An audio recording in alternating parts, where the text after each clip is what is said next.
Okay, hello, salam and good morning guys. My name is Sir KD and ngayon ay ituturo ko sa inyo isi-share ko sa inyo yung the best idea, the excellent and perhaps the outstanding idea para ma-realize mo na dapat habang maaga pa ay mag-join ka na dito sa AIM Global. Okay? So makinig po kayo na mabuti.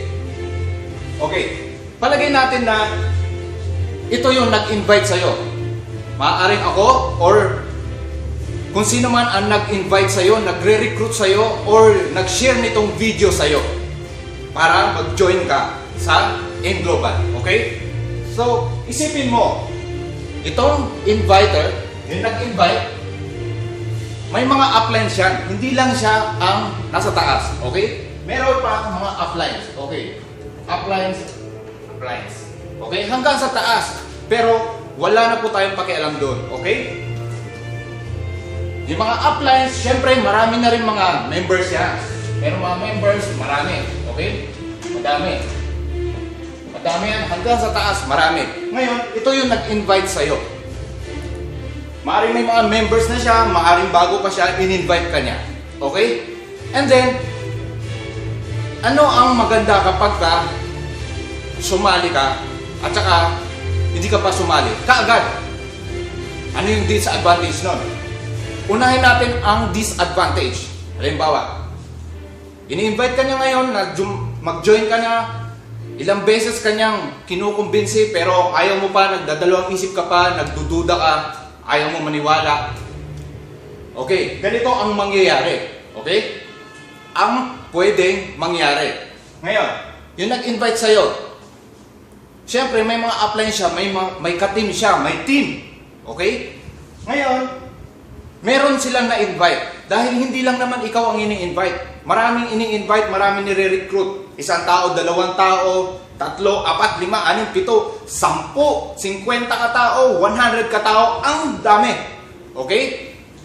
So, kapag yan ay may na-recruit.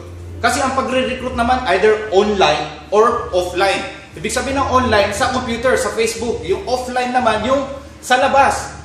So, akala mo, halimbawa, ikaw lang ang ini-invite sa computer, sa Facebook? Hindi. Dahil yung mga kasama niya sa trabaho, ini-invite din yan, mga ibang kaibigan niya, ng mga kasama niya. Diba? O kaya lumalabas siya, naghahanap kung sino mga namimit niya sa labas. Sa restaurant, sa palengke, sa barangay, sa opisina, okay, sa trabaho niya, sa kung saan, sa hospital or sa everywhere. Lahat na nakakausap niya, may chance na ini-invite niya, ino-open niya itong opportunity. Okay, so huwag na natin pahabain. Halimbawa, meron nag-join. Hindi pa ikaw, okay, nag-join. One head. And then, iba-iba kasi ang mga nag-join. Merong 1 head lang, merong 2 heads, 3 heads, hanggang 7 heads. Okay? May nag-join. Tapos, hindi lang yun. Meron pang nag-join ulit. Palagay natin, nag-join yung isa ngayon. Yung iba, nag-join sa mga susunod na araw. Meron sa isang araw, 2, 3, 4, 5 ang nag-join. So, merong isa pa nag-join, 2 heads lang. Okay? 2 heads. Ito yung isa. Tapos, meron nag-join na 3 heads. Saan nilagay? Dito. 3 heads. 1, 2, 3. Okay? Ito yung isang nag-join. Isang account lang yan. Okay? So, meron pang nagkataon na nag-join. Okay? So, at this time, let's say, nag-7 heads. Okay? 7 heads. Okay. 7 heads. Tapos, meron ulit nag-join. 1 head.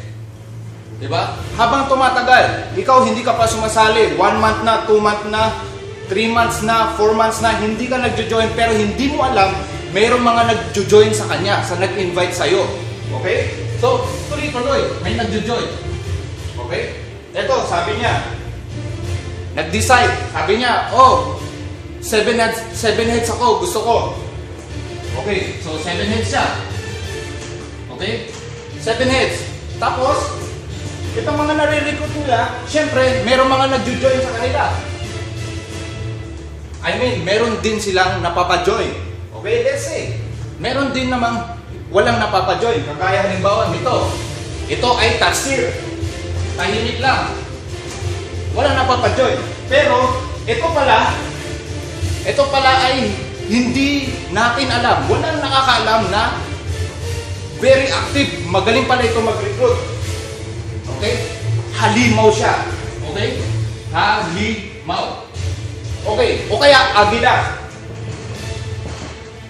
Agila or halimaw, iisa lang yon. Basta, very active. Malaki ang pangarap sa buhay. Kung sino-sino ang kinakausap, ini-invite, nire-recruit para sumali sa Global, para ma-share niya itong opportunity dahil may pangarap siya na malaki, gusto niya rin magpayaman ng kapwa niya tao. Okay, so, ang dami. Ngayon,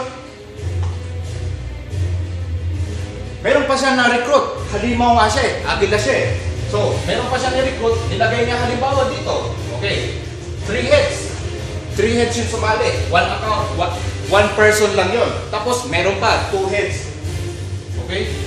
Eh palagay natin, isa pala siyang may negosyo na remittance. Eh di marami siyang kakilala, maraming mga nagpapadala sa kanya eh. So lahat ng mga kakilala niya na nagpapadala sa kanya, ini-invite niya. Okay? May nangyayaring gano'n. Okay? So, may nag-join na naman sa kanya, napa-join niya. Magaling siya magpa-join. Okay? So, meron na naman nag-7 heads sa kanya.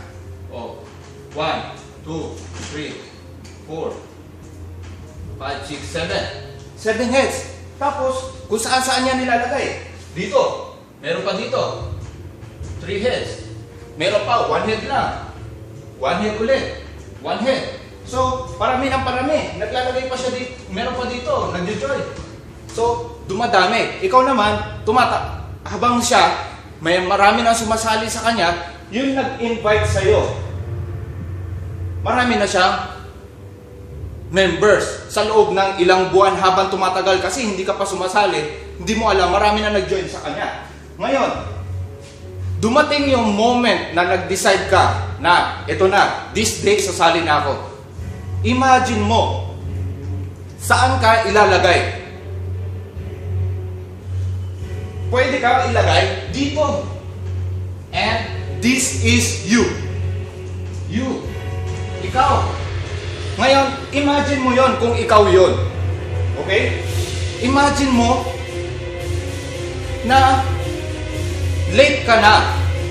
Kung sumali ka ng maaga, kung meron kang pagkakataon na sumali ng maaga, meron ka namang pang-kapital, meron kang naipon na pera, pero ang iniisip mo, bibili ka ng cellphone, bibili ka ng computer, bibili ka ng sapatos, ng kung ano-ano.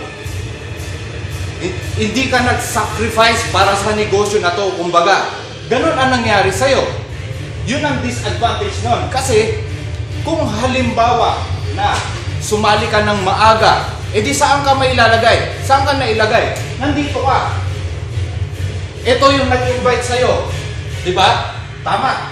Tapos, sumali ka sa kanya ng maaga, nauna, dito ka nailagay. So, yung mga posibleng sumali sa kanya, yung mga posibleng na-recruit, ayan sila, ang dami. So, automatic, meron kang downlines, di ba? Meron tayong tinatawag na left and right sales group, okay? So, lahat ng yan, lahat ng na-recruit na yan, nasa right mo, nasa kanan mo, okay? Kanan. Ngayon, sumali ka. Let's say na maaga kang sumali. E di, ang poproblemahin mo na lang, yung nasa left mo. Di ba? Tama? Tama po ba? Tama po. Ang poproblemahin mo na sa left mo. Magpatulong ka ngayon sa upline mo, sa mga ka-members mo, dahil dito naman ay tulungan. Di ba? Group effort. Hindi ito individual effort. Hindi sariling sikap. Okay? Pwedeng sariling sikap, sa'yo lang, ikaw lang, pwede ka naman mag-solo. Pero, ang pinakamaganda dito kasi, group effort sa networking. So, ang poproblemahin mo na sa kaliwa mo. Ngayon, meron kang napa-join. Tinulungan ka ng uplines mo. Okay? Meron nag-join sa'yo. 1 head. Okay? Dito mo nilagay sa left. Agad-agad, may kita ka na. Kasi sa right mo, hindi ka na naman nag-recruit eh. Maaaring kusa ng kumikilos yan, kusa ng dumadami. Kasi meron kang halimaw, agilaw, nasa kanan mo. Okay? So, imagine mo yon, kaibigan, my friend. Okay? So, magkano yung kita mo doon? 1.5 ka kagad. 1,500 pesos. Tapos, after a week, etong nag-join sa'yo, nag-decide gusto ko 3 heads ako kasi na-realize niya yung ganda ng negosyo. O 3 heads, dito siya, 3 heads. Okay? So, meron ka namang kita ulit. May 1.5 ka dito kasi nag-pair. Nag-pair ito, match. Okay? So 1.5 ka na naman. Tapos ito, nag-match na naman doon, 1.5 ka na naman. Okay? Kumita ka. Okay. Tapos, syempre, tuloy-tuloy mong ginagawa, you're not quitting. Dahil malaki rin ang pangarap mo. Okay? So, may nag-join pa. This time, merong dalawa, nag-7 heads. Okay? Meron kang mga contact sa abroad, mga kakilala mo, mga professional, halimbawa, nurses, or doctors, or ibang professional tao, o kaya naman, OFW na talagang may pangarap at saka nagsusumikap at open-minded sa ganitong negosyo. Okay? So, 7 heads. E di 7 heads dito. 1, 2, 3, 4, 5, 6, 7. E di may nag-7 heads sa'yo. Dalawa. Di ba? Ito, isang account ito. Isang tao ang may-ari nito. Isang tao. Ngayon, yung isa pa nag-7 heads nandito. 1, 2, 3, 4, 5, 6, 7. Maaaring mangyari sa'yo sa loob ng isang araw lang. Ngayon, magkano ang kikitain mo doon? E di, 1.5 ng 1.5 yan, 1.5, 1.5, 1.5. Imagine mo yun, my friend. Eh kung sumali ka late na, eh di, yung nandito, yung mga tao na nandito, hindi na ilagay sa'yo. Okay? So, mas maganda talaga na maaga ka sumali dahil yung chance, we don't know, hindi natin alam kung sino talaga, kung sinong tao. Professional man, may pinag-aralan o walang pinag-aralan, grade 1 lang natapos or grade 6 high school or nakapagtapos ng college, hindi natin alam kung sino yung nagdadala talaga ng luck. Okay? Yung swerte na para sa'yo. Okay? So, maganda mag-business. I hope na meron kang nakuhang idea. Dahil the best talaga itong idea na to.